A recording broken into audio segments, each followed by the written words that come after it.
In a live stream that initially appeared casual and routine, RM sat calmly among the other BTS members, wearing his familiar faint smile and carrying an expression that seemed to hold more weight than the setting suggested. The studio lights cast a warm glow over their faces, creating a contrast between the cozy atmosphere and the unexpectedly serious tone that emerged when RM uttered the now widely discussed sentence. A sentence that has since sparked conversation far beyond just the BTS fandom or army, but also among pop culture analysts who have long watched the intricate dynamics of major K-pop groups. "We will always be together," he said in a tone that was steady but unmistakably emotional, quickly followed by a far heavier declaration.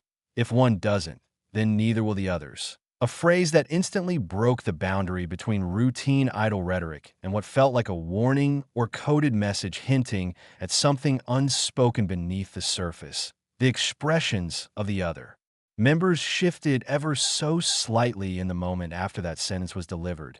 Not dramatically, but enough for those familiar with the subtleties of K-pop idols' body language to notice.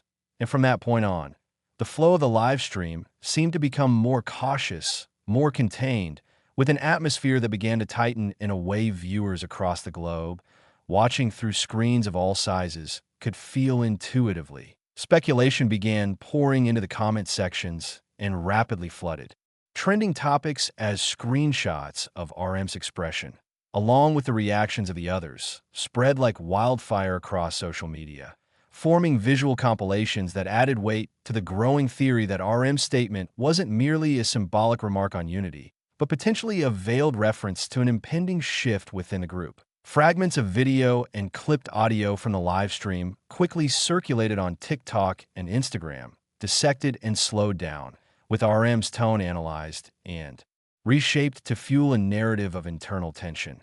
While some fans attempted to calm the rising chatter by framing the words as a gesture of loyalty from a devoted leader, others could not dismiss the almost ultimatum-like nature of the phrase, "If one doesn't, then neither will the others." The interpretation quickly turned into a guessing game about who one referred to and who the others might be, who may be considering departure or disengagement, and who might choose to follow if that happens. Beyond the fandom, online media began stitching together a timeline of seemingly minor incidents from recent months.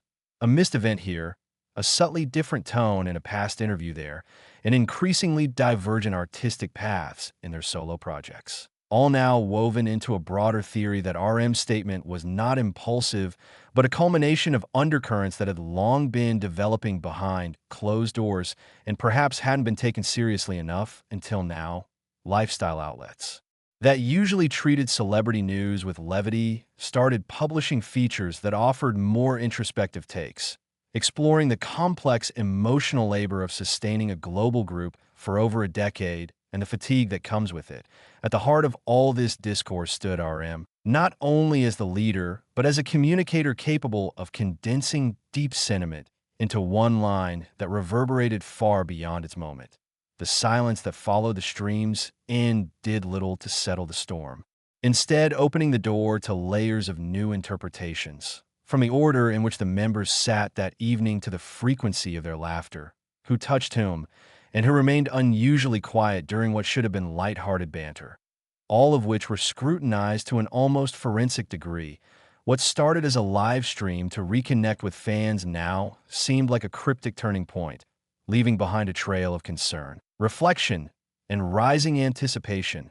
And while no further clarification has come from RM or the label since the broadcast, the digital world continues to spin theories with intensity and nuance as fans hold on to hope, sift through possibilities, and ask the questions still lingering heavily in the air.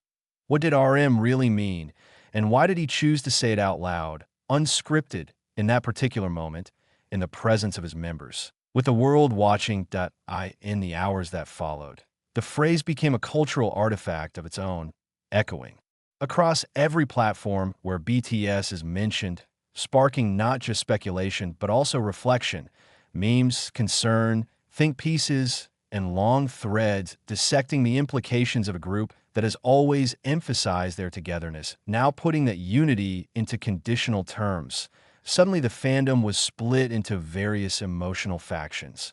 Those who clung to the idea that it was a reaffirmation of bond, others who feared it marked a prelude to something final, and a third group that saw it as an open negotiation of boundaries, loyalty, and future intentions. And while no member issued any follow-up statements, their silence added an even deeper resonance to RM's words, pushing fans into a spiral of rereading every post, past lyric, or solo comment through this newly shaken lens. Popular fan forums turned into debate grounds as users analyzed whether this was a subtle contract solidarity hint, a response to military service transitions, or even an indirect message to the management or public. While professional K-pop analysts and insiders cautiously enter the conversation, many pointing to the pressures faced by long-running idol groups whose members are increasingly finding individual paths, yet are expected to maintain a unified image. There was also a noticeable shift in how media treated the group post statement. Headlines evolved from celebrating their reunion moments to questioning their long-term direction, and suddenly every minor interaction, be it a delay in content release or absence from a live, was measured against the backdrop of that one sentence, creating a ripple effect of magnification and tension. Brands and stakeholders, always watchful of fan sentiment and group cohesion, quietly monitor reactions while continuing their campaigns, but not without reevaluating how best to frame BTS as both a unit and individuals in upcoming media pushes. In South Korea, national outlets offered more neutral, tempered takes, acknowledging the weight of RM's words without veering into speculation. Yet even they couldn't help but reference the social media storm it caused.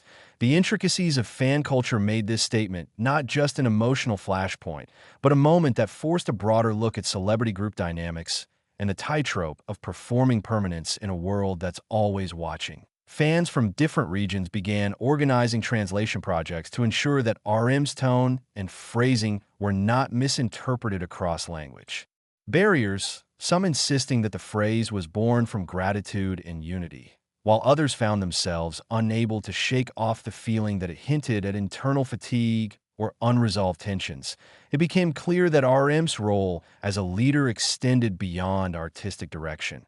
His words now acted as a kind of emotional compass, with millions trying to align their understanding around his choice of language and timing. As a result, even casual observers began to question the larger cultural expectations placed on idols, particularly those who have grown up under public scrutiny and are now adults navigating individual identities while being forever defined by the group that brought them fame, as BTS continues to hold a unique status.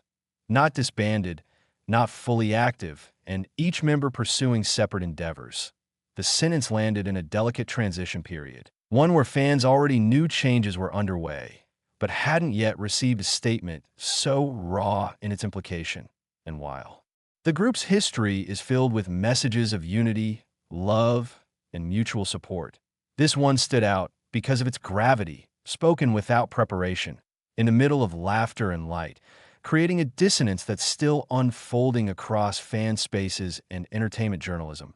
Slowly, voices from within the fan community started publishing longer op-eds and commentary videos, some pleading for fans to not overread the moment, while others carefully connected it to broader industry patterns of burnout and creative divergence. These discussions were not just about BTS, but about the model of idolhood itself. The expectations placed on young artists to stay frozen in emotional unity while evolving privately in distinct ways. In the absence of more context from RM or Big Hit, fans took it upon themselves to build speculative futures from fragments of meaning, analyzing lyrics, past interviews, or even the pauses between words in that fateful live session. And perhaps that's what makes the moment endure. Not because of certainty, but because of its open-endedness, a single sentence that suggests deep love, but also deep boundaries, a loyalty with conditions, an all-or-nothing proposition in a world where partial presence is often the norm. And as the days passed and no new statement emerged, the silence itself became part of the narrative, not ominous, but reflective, not a threat, but maybe a reset. And in the quiet echo of RM's voice saying, "If one doesn't, then neither will the others. The fandom continues to listen closely, hoping for clarity but also preparing to respect whatever shape BTS takes next, united or not, while the industry watches silently, aware that no other group's words carry this much weight, this much history, or this much future. As the dust slowly settled, what lingered was not panic, but a poignant maturity within the fandom. A quiet understanding that unity, especially after years of shared spotlight, isn't about blind permanence, but about shared values and mutual choice.